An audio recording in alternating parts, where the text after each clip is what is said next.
Olá, meus queridos, tudo bem com vocês? Eu tô aqui para gravar mais um conteúdo. Hoje a gente vai falar um pouquinho sobre o modernismo no Brasil, né? Esse grande marco histórico que aconteceu aqui no nosso país, mudando totalmente, radicalmente a história da arte aqui no nosso Brasil. O que já acontecia, né, em outros países da Europa, passou a acontecer aqui também. Então vamos entender um pouquinho como que foi esse momento histórico? Vamos lá. A Semana de Arte Moderna ela foi praticamente o início de tudo, né? Foi o marco inicial dessa mudança, né, na história da arte aqui no Brasil.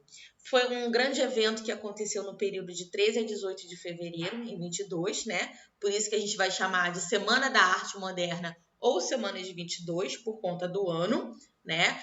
Esse evento aconteceu no Teatro Municipal de São Paulo e que reunia, né, exposições de várias obras de artes visuais. Também havia sessões de música e literatura de grandes nomes, né, da literatura e da música. Inclusive na música a gente vai ter como referência Villa-Lobos, né, que era um grande músico que também renovou aí praticamente a estética musical da época, né? Eu não vou focar muito na parte da música, até porque o livro não traz isso para vocês, né? Mas teve Villa-Lobos, que foi uma figura muito importante nesse momento. Temos como objetivo para os artistas da Semana da Arte Moderna a renovação estética nacional das artes em oposição à cultura clássica.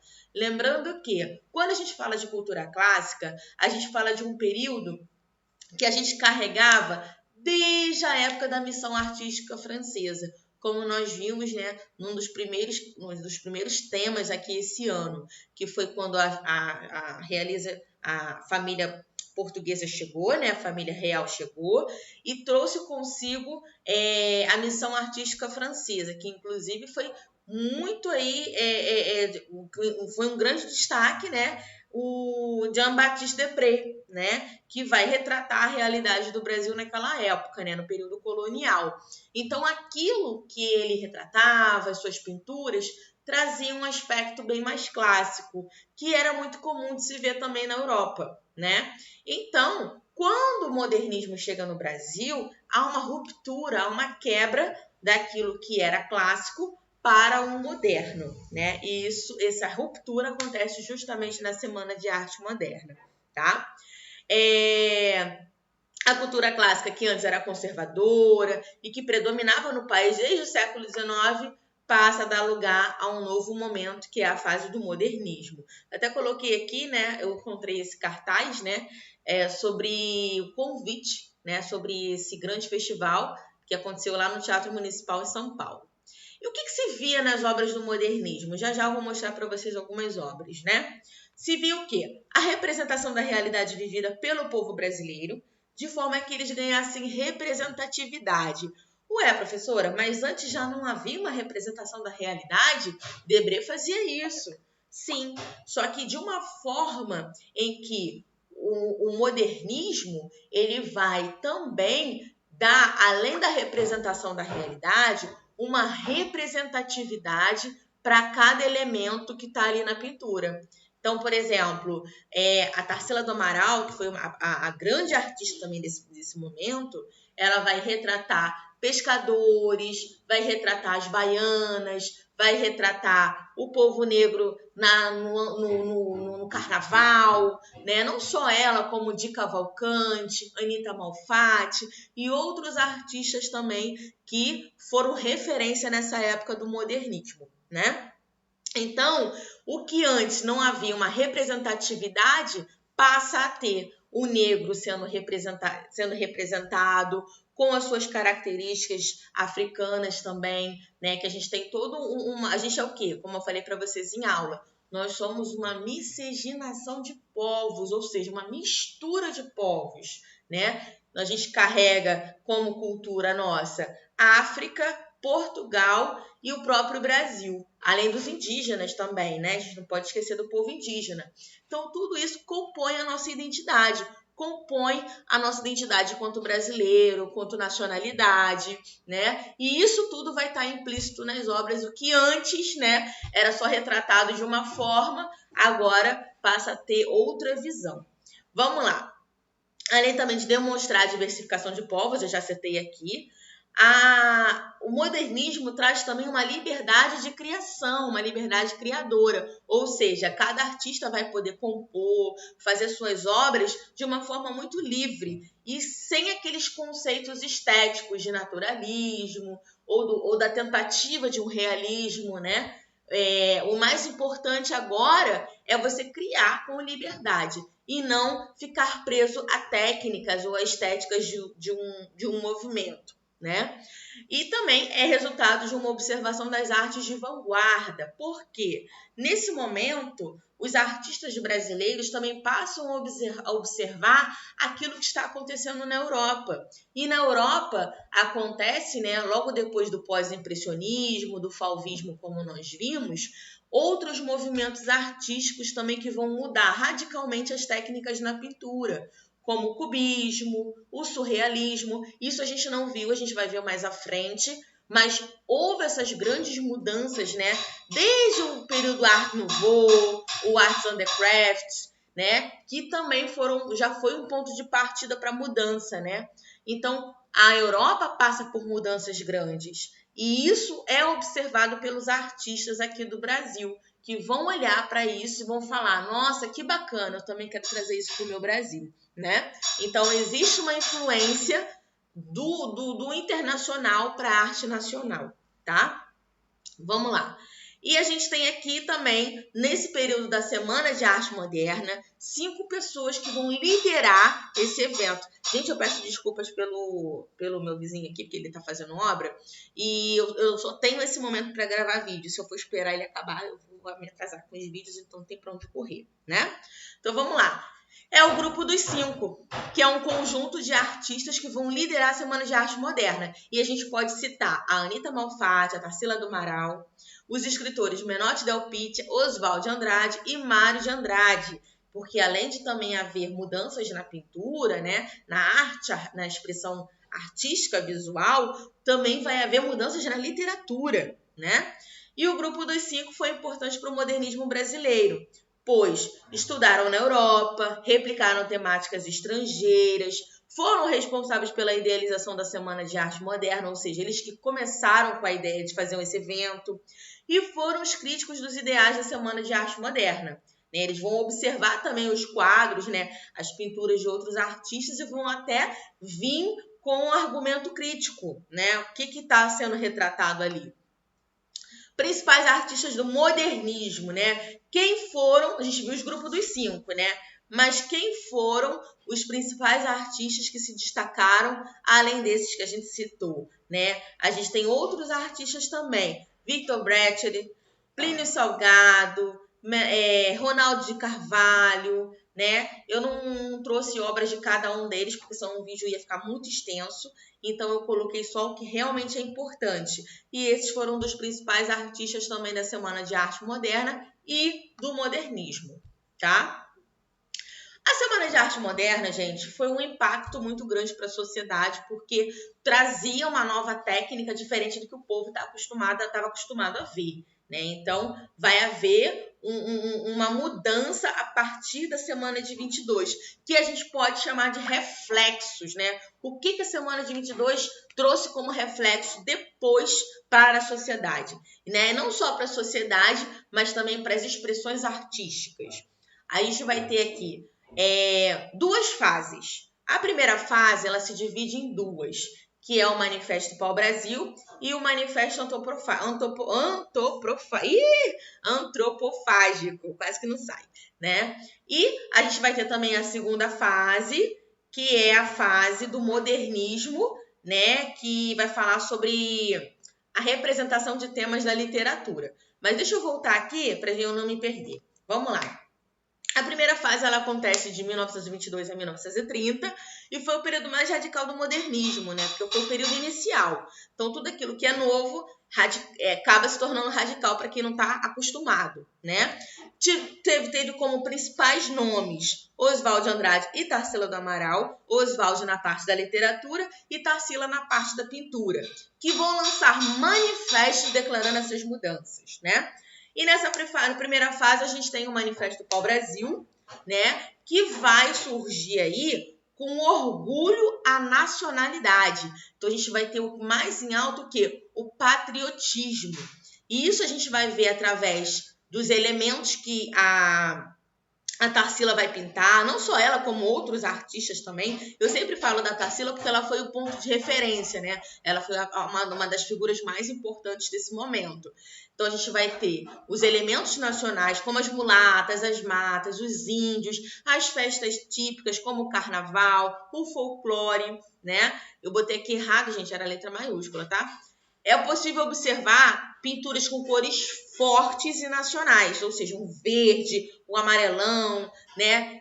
Mostrando a temática do Brasil rural e urbano, né?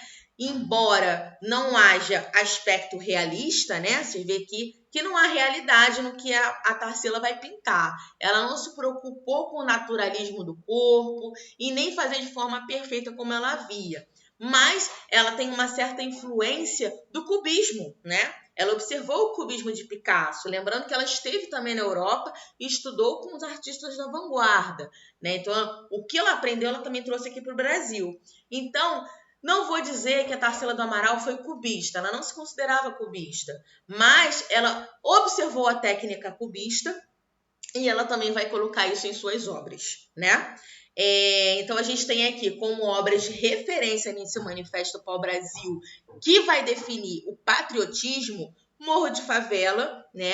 Morro da Favela, que foi feito em 24, em que vai mostrar mesmo pessoas, características populares, como o povo se vestia, como o povo se comportava, como eram as casas, como era o cenário. Também Carnaval em Madureira, que já era típico, né? Já é típico do nosso Brasil. Carnaval até existe em alguns países, mas não da forma como o Brasil tem, né? Então é algo cultural nosso e ela também vai representar essa festa do carnaval, né? E o Mamoeiro, que é uma paisagem, né? E vai demonstrar aí a fertilidade da terra, né? Tudo isso, gente, está ligado ao amor à pátria, ao amor ao Brasil.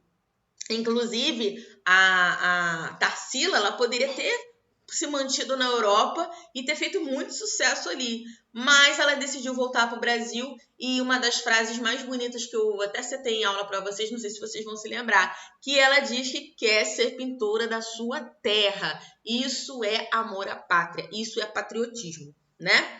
Vamos lá, gente. Então, Manifesto Pau-Brasil, vocês podem ter como palavras-chave orgulho e patriotismo, tá bom? Vamos lá. A gente também tem um movimento antropofágico, quase que não sai de novo, né? Que é a busca pelo devoramento da própria cultura, consumindo referências europeias modernistas. Na verdade, gente, isso já acontecia antes, né? Desde a semana de 22. Os artistas observarem aquilo que era internacional para fazer com o nosso aspecto nacional, né? Só que isso fica muito mais forte nesse manifesto antropofágico que acontece em 28, até por conta, né, do manifesto que foi escrito por Oswald de Andrade, né? Para Oswald de Andrade, na antropofagia, era preciso comer o estrangeiro e ressignificar a sua cultura, né? Então, o que vai acontecer? Eu vou me alimentar daquilo que é internacional e vou ressignificar aquilo que eu me alimentei com a minha cultura, com os aspectos brasileiros, né? Que vai afirmar o nacionalismo, né? Então, a gente tem nesse período como um dos principais elementos na pintura o abapuru, né? Da Tarsila, que em tupi significa homem que come gente. Por que, gente, esse movimento se chama manifesto antropofágico? Antropofagia vem do termo comer outro homem, né? Então, isso era muito comum, inclusive, como prática indígena, né? Antes, né, do período colonial, os índios tinham esse costume de comer pessoas, né? Por exemplo, uma tribo, né, um povo que tentava invadir a região, uma determinada região, e os habitantes dali não aceitavam, entravam-se em guerra, né? E o povo que perdia, né, que perdiam as suas guerras, perdiam as suas vidas, eles acabavam virando alimento para o povo vencedor. Então era muito comum, né, o homem comer outro homem, né? Se alimentar, né, com a carne de outro homem. Então, por conta dessa história, né, não digamos só uma história, essa prática indígena que acontecia muitos anos atrás, o Oswald de Andrade ele vai se apropriar dessa ideia para alimentar a ideia dele de movimento antropofágico enquanto cultura, tá? Espero que eu tenha consigo passar a ideia para vocês. E a segunda fase do modernismo é a representação de temas literários, né? Nesse momento, gente, a gente vai ter a abordagem de temas sociais ligados ao cotidiano. Acabou cortando aqui, ó, na hora que eu fui, né, editar o slide, acabou cortando aqui. Mas é a abordagem de temas sociais ligados ao cotidiano. Nesse momento, a gente vai ter uma linguagem regional e coloquial na literatura, de acordo com o povo, né? Então, o povo nordestino fala dessa forma, o povo baiano fala dessa forma, o povo do sul fala dessa forma. Então, isso também já vem na literatura, né?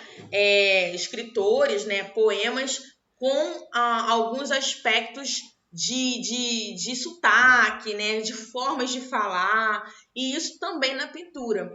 Então, por exemplo, aqui Tarsila do Amaral, ela vai representar operários, né? Que são o quê? Operários é aquele que recebe ordens, é aqueles que são os trabalhadores, né? Então, ela vai demonstrar um pouco da realidade nacional. Tanto os negros quanto os brancos, a maioria pobre, né? Ali operários, né? Em aglomeração, multidão, povo trabalhador, né? Então ela vai falar um pouco sobre essa questão econômica e social. A Criança Morta também de Cândido Portinari também faz parte também esse quadro, faz parte desse movimento da segunda fase do modernismo, que vai falar sobre a seca, né, no Nordeste. Então, nesse momento, o mais importante é mostrar a realidade social, ela até mesmo como ela é, né? E fazer críticas mesmo, né? Uma reflexão crítica.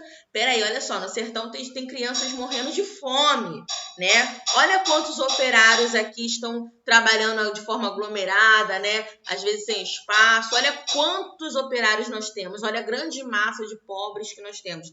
Então, vai ser nesse momento, na segunda fase do modernismo, o mais importante, representar a realidade cultural, né? Então, aquela beleza toda que acontecia no movimento Pau-Brasil, de mostrar a beleza da terra, isso é um pouco deixado de lado. O mais importante é mostrar a realidade nacional, nua e crua, tal como ela é. Isso já aconteceu, a gente viu, né? Isso também no realismo, é um pouco disso também. Tá, gente? Mas, como a gente está falando do Brasil, se chama segunda fase do modernismo. Bom, espero que vocês tenham gostado. Meu vídeo deu 18 minutos, eu tentei ser o mais rápida possível. Qualquer dúvida, me escrevam. Beijinho, tchau, tchau.